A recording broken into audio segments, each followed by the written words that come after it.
Walking is a free and adaptable exercise option to improve fitness. If you're new to walking, start by gradually increasing your distance to improve endurance. Aim for at least 30 minutes of walking 3 to 5 days a week to gradually improve cardiovascular fitness. If outdoor walking isn't possible, use a treadmill or stationary bike indoors. Before starting, warm up with static and dynamic stretches. Incorporate a longer walk into your routine once a week, gradually increasing the distance over time.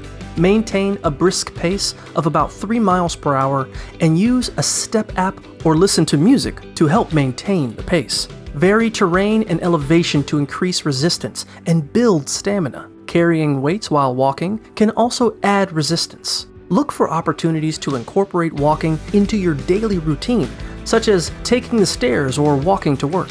Use fitness apps to track your progress and set goals. Aim for at least 10 minutes of physical activity at a time to improve stamina. Use downtime for bodyweight exercises to stay active and improve cardiovascular endurance. Space out these exercises by at least 3 days. Gradually increase the reps to build strength.